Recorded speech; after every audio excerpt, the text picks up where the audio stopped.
Proklamasi. Kami, bangsa Indonesia, dengan ini menyatakan kemerdekaan Indonesia. Hal-hal yang mengenai pemindahan kekuasaan dan lain-lain diselenggarakan dengan cara saksama dan dalam tempo yang sesingkat-singkatnya. Jakarta, 17 Agustus 1945, atas nama bangsa Indonesia, Soekarno-Hatta. Sudah 75 tahun negeri kita merdeka. Sudah 75 tahun pula proklamasi dibacakan oleh Soekarno dengan suara lantangnya. Lalu, apa selanjutnya?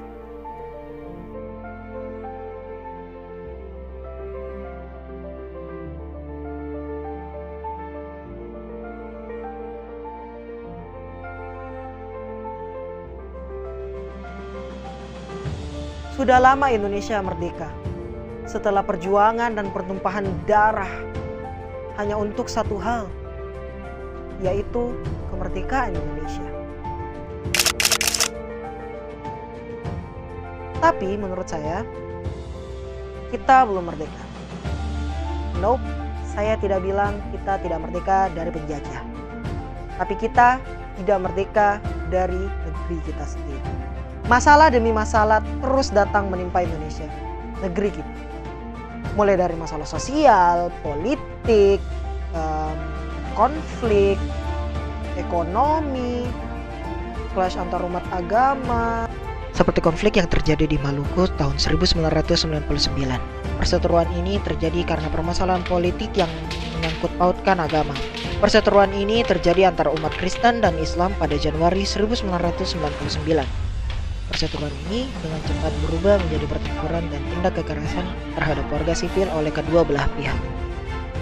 Ditambah lagi dengan adanya pandemi corona yang sudah lama sekali mengganggu kita-kita ini, menambah lagi masalah yang ada di Indonesia. Ribuan orang, bahkan mungkin jutaan yang ada seluruh Indonesia di PHK.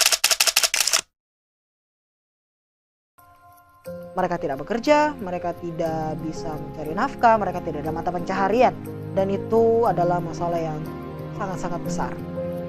Karena itu menjadi menambah jumlah pengangguran. Yang seperti bisa kita lihat juga di Indonesia ini sampai sekarang, sampai detik ini, dari awal kita merdeka sampai detik ini, kemiskinan tetap sangat tinggi.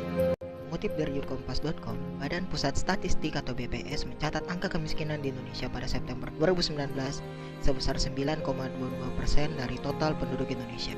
Angka tersebut lebih rendah 0,19% dibandingkan periode Maret 2019. Angka kemiskinan di Indonesia tetap tinggi karena naiknya bahan-bahan pokok yang dipengaruhi oleh kenaikan harga bahan bakar minyak setiap tahunnya. Tapi kadang aku sedikit kecewa dengan kondisi Indonesia yang sekarang. Karena Indonesia sekarang tuh banyak banget masalahnya dan banyak banget konfliknya. Tapi bukan konflik antar negara lain, ini bahkan konflik antar kita doang. Kita yang orang-orang Indonesia, kenapa gitu? Kayak contohnya clash antar umat agama. Clash antar umat agama. Antara yang mayoritas dan minoritas. Bumi dan satu kaum. Kenapa? Kita ini Indonesia.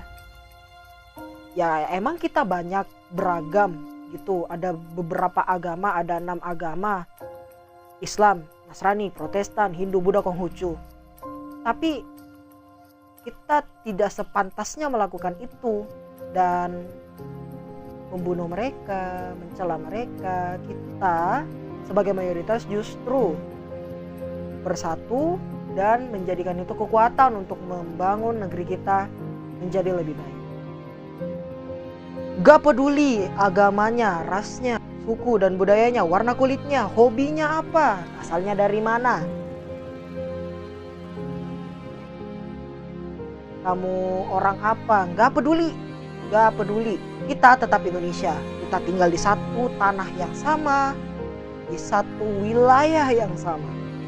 Siapapun kamu, seberapa kaya pun kamu, dan apapun profesimu, Kita tetap Indonesia. Ya, kita tetap Indonesia. Kita yang harus menjaganya. Walaupun ada banyak masalah, walaupun ada banyak rintangan. Ya, itulah Indonesia. Negeri elok nan rupawan dengan 1001 masalahnya. Tak peduli bagaimanapun buruknya negeri ini, dengan segala keelokan, kekayaan, dan keberagamannya. Itu yang membuatku semakin cinta terhadap negeri ini. Di situ aku mulai berpikir bahwa inilah saatnya aku menjaga sang ibu pertiwi yang tengah sakit. Aku, kalian, generasi penerus bangsa, memiliki tanggung jawab yang sangat besar untuk menjaga dan merawat ibu pertiwi. Karena kata orang-orang, kalau bukan kita, siapa lagi yang akan menjaga dan merawat ibu pertiwi? Dirgahayu Indonesiaku, dan cepatlah sembuh. That's enough from me. If there's any mistake, I'm really sorry. Till you next time.